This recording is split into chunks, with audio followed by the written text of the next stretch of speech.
In this video, I want to talk to you about the cleanup that I just have been working on and some of the things that I realized as I was cleaning out my closets and my bedrooms. So I had accumulated a lot of junk, essentially, but ironically, a lot of it was all accumulated just in the last 2 years. And so I had to think about what was causing all this junk. I mean, in my mind, something that's less than 2 years old shouldn't be junk, right?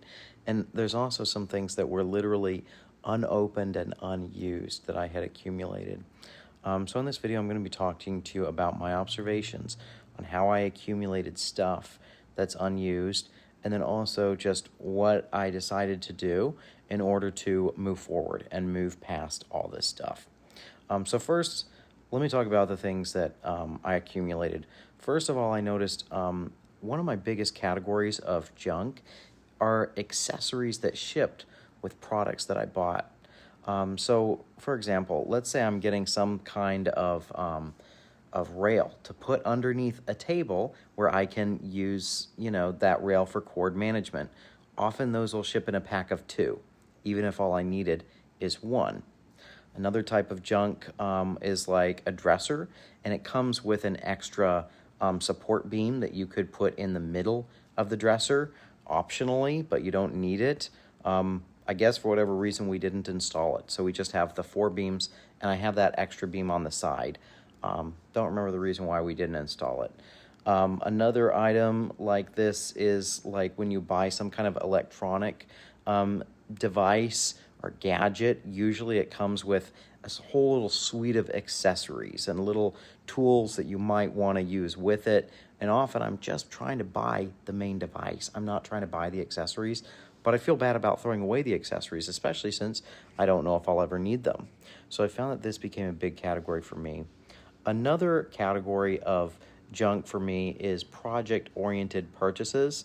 So I often will go on to Amazon to do shopping for things. And like one of my little phases I went through was like indoor gardening, and I was buying all kinds of gardening products, things that, influencers or whatever told me that I need to have. Or I'm setting up my pots and I'm realizing, oh, I need this and I need that. And so I just get a bunch of gardening related stuff. And now I live in a small place. It's like 1,200 square feet. So unfortunately, I can't have like huge boxes of stuff for a project that basically I might be done with, or I might revisit in 2 years. So I need to get more minimal about that. Another type of thing is like, video recording. I went through a phase where I was learning about how would I record videos, and I bought a bunch of stuff. And ironically, now I'm just recording videos on my iPhone. So that became a category. Another thing I was into was protesting, and so actually there's a lot of stuff you can get to do protesting. So anyway, no matter what your hobby is, I'm sure that there's some stuff that you absolutely need, but if you're going to have a hobby that's going to be something that is somewhat temporary, be really careful about accumulating stuff. Another category is simply gifts, and I realized that with gifts, I can tell people when to stop buying. Like my mom was just way too into buying me ornaments for my Christmas tree. Appreciated some, but then she just kept getting more. And I eventually told her, you have to stop. I can't take any more.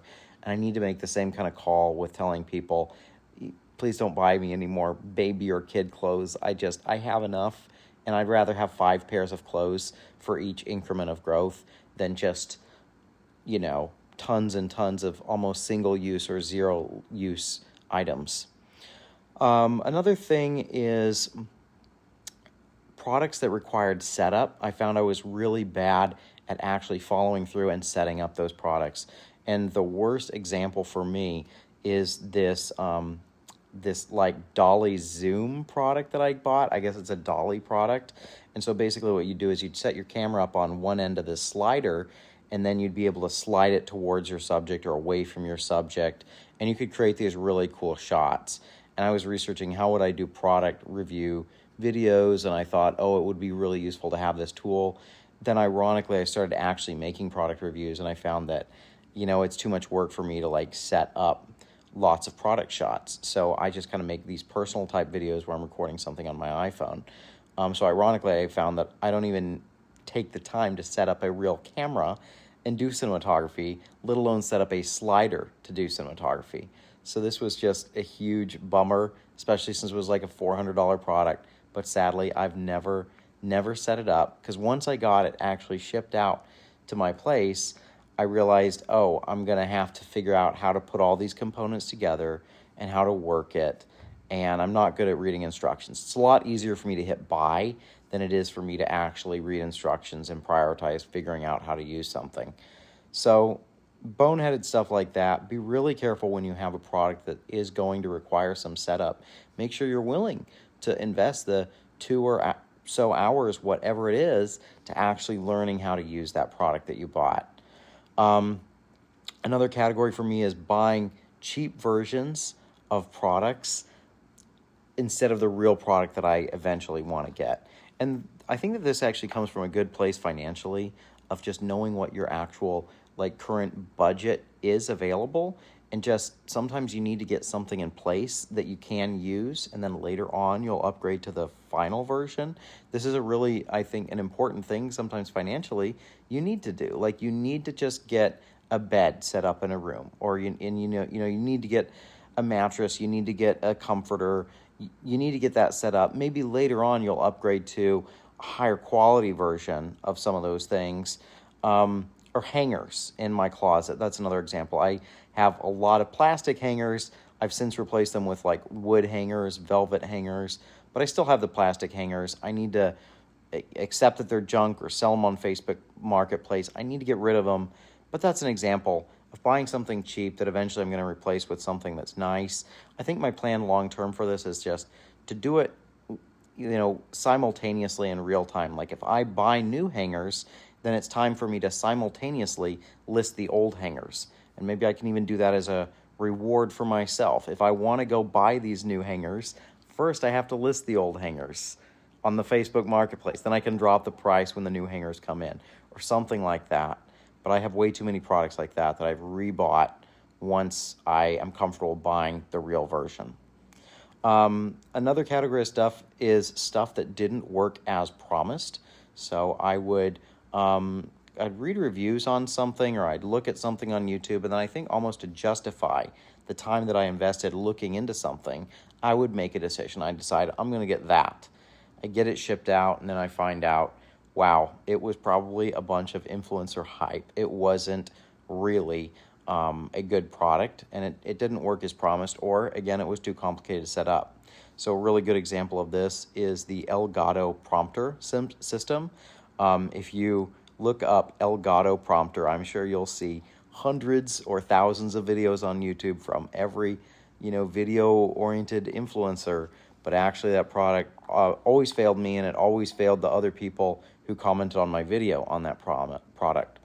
So that's a category, stuff that didn't work as promised. And then another category, this is my last one, it's clothes that never fit properly even when I first got them. So I like buying clothes on eBay, because you can get some really nice brands, especially if you check that filter that's new and used. If you have a preference for new clothes, you can do that, or new with tags. Sorry, that's what I meant to say, not new and used, new with tags. So I get some stuff like that.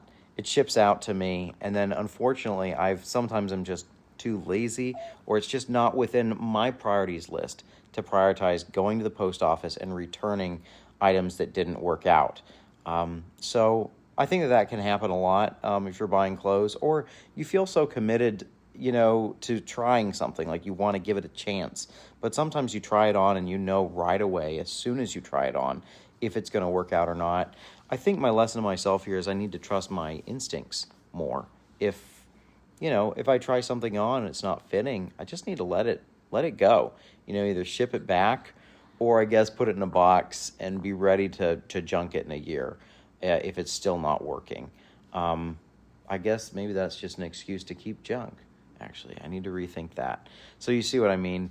Clothes not fitting properly, somehow we got to find a way to not do that. I think maybe it's just you have to be disciplined enough to either go to the post office and ship it back, or to literally throw it in the trash if it's not going to work for you, or have a bag I now have this. I now have a bag that says donate clothes, and when I do go to a part of town where there's a donation center, I bring that bag and drop it off. Whatever they want to keep, they can keep. So I guess that's another solution. If it doesn't fit, put it immediately in your donate bag. So anyway, those are the categories of things that I have found in my closet and now spilling out into my bedroom that I needed to get rid of. So what have I decided to do? First of all, there's all those little techniques that I've mentioned throughout this video, but I have started listing things on Facebook Marketplace. I listed about a dozen things yesterday. It was, I think, therapeutic and probably healthy for me to take the time to list stuff out. I calculated out, even if I were to sell everything, it would only amount to like $500 for those 12 things. Because of course I have to discount it a lot relative to the original price to sell it. And so what I learned from listing things on the marketplace is that realistically, the stuff often isn't worth the time that it's going to take to list it and sell it. That maybe depends on you and your, like where you are in life, or what other opportunities you have going on, or what opportunities you have going on at the time, right? So I think it was helpful to me, though, to see that this stuff really wasn't worth it. And if it's not worth it to me to take the time to sell the stuff, then maybe I need to take it and trash it. Unfortunately, I don't have a lot of places where I live where I can easily get this stuff out to a good donation center or something to have it reused and recycled. So that's kind of a bummer. And I think that a lot of people are probably in that situation. I do think one thing I'm going to try doing is I'm going to try listing out the rest of my stuff. I found that to list 12 items, it did take me probably an hour and a half. Maybe I'm slow, or maybe it just takes time to list these things on the marketplace. But ultimately, I think what you could do with Marketplace is, if they don't sell at a decent price, just drop the price to a few dollars on the items. That way someone will get the items. And I think that's probably the safest way to just get things reused, which is the best form of recycling, to just get them out the door, because it's better than putting them straight up in the trash and having them go into a landfill. So I think that's my plan. Take less time making each listing and just tank the price so that it's so cheap that you can get rid of it. And so what that means leads me to my last point, which is that I've just accepted that I am probably going to have to kind of accept bankruptcy, so to speak, in terms of keeping these things that I've bought that I shouldn't have bought. I don't have the square footage to allow myself to keep junk. And if all this junk amounts to a total value of, let's say $1,500, retail value $3,000, I need to accept that I've literally wasted that much money. I need to learn from it, but I may need to just accept that that value is gone, it's not coming back, and just get rid of it rather than try to hold on to it and try to make it work, or try to keep this fantasy alive that somehow I'm gonna actually use all this stuff. I think that's the conclusion that I've drawn. So I'm sharing this not necessarily to say that that's the right conclusion for everyone listening. I totally hear you if that's a ridiculous conclusion and you completely disagree with it. I'm just sharing that that was the conclusion that I came to, given how little I'm using this stuff, the habits that I've mentioned in this video, and the square footage that I have to work with, given that I live in a city and I don't have all that much room.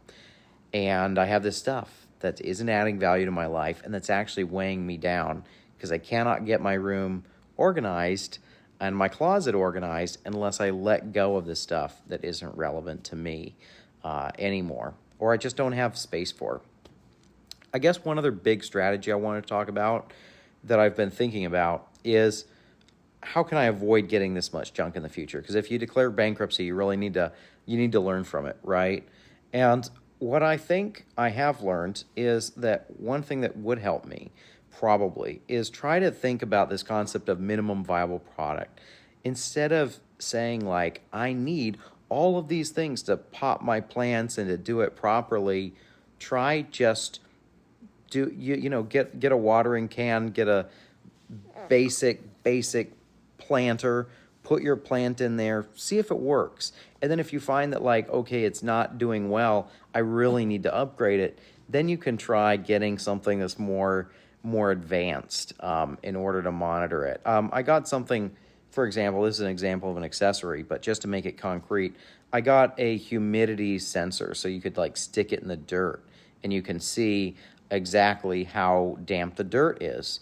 The reality is I barely ever use that. That's some of the excess that I was buying when I was really interested in indoor plant maintenance and indoor gardening, right? Realistically, the minimum viable product of that would be to just stick my finger in the dirt, see if it's wet. If it's wet, then you stop watering, or see if the water is coming out of the bottom of the plant into that little saucer below the plant.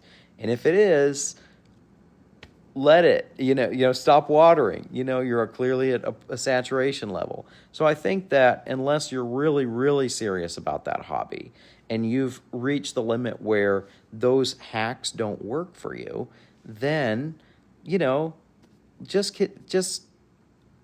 stick with what the minimum thing you can do instead of trying to get this extra tech, these extra accessories. Don't get sold on thinking you need to go all out.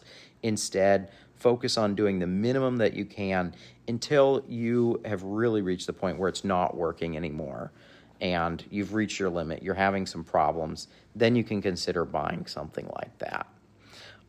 So I think that is a better mindset than the mindset where you're like, oh, here's the 12 accessories you need to buy in order to do X.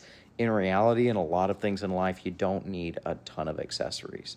Another area where I thought about this is actually with, you see, I've got a little baby, with baby books. I was thinking, well, shoot, I can tell my baby a story without necessarily buying, the pop-up book or the little cardboard books that are going to take up a lot of room on the shelf. Like I can tell her stories verbally and she can hear it, or I can go to the library. Like there's so many things you can do outside of actually buying stuff that's going to take up space. So I think it's about being resourceful and about knowing that even though if you are finally in a position where you can buy this stuff, you actually have an additional cost after you buy it. The time of setting it up and figuring out where to store it, and also figuring out how to remove it if you're not using it. Those are real costs that you need to factor into any purchase. So I hope this monologue has been somewhat helpful. I think that my channel is largely about reviewing stuff, but a reality of accumulating stuff and building a home is that also you have this downside that you can consume too much, and then you need to somehow remove stuff. You look at the nice homes in Architectural Digest or wherever, a lot of them don't have too much stuff. They don't have too much clutter. They keep it minimal, even if they are fantasy, presentations. Still, if that's something you aspire to, then you need to be careful about not accumulating too much stuff. I want to bring up one final point, even though that would have been a good end point. The final point is think about vertical storage. When you do want to keep something, maybe you can't afford to have a little cute nightstand. Maybe a better solution for you in your home is to actually have a, like some kind of storage thing that goes all the way up to the ceiling. There's a unit that I just got from IKEA that I'm really enthused about called the Besta, and you can actually stack those shelving units all the way up to your ceiling. And it's a really good way to keep the stuff that you actually decide that you do want. So one thing I would hate with this purge is if I end up purging things that I want in a year or two. So I do think there is a place for holding on to stuff so that it's there when you need it. And that's when I think you want to have boxes of stuff sorted, organized, labeled. I bought a label maker for that purpose, and then put into a vertical storage type of system. So that's something I'll explore in a future video, and maybe I'll link to it in the future. In the meantime, I hope that this video has been helpful to you in your own organizational journey, and feel free to comment below with, I guess, the best tip that you enjoyed from this video, or your best tip from your life and your experience organizing. I'd love to interact and see what you have to say.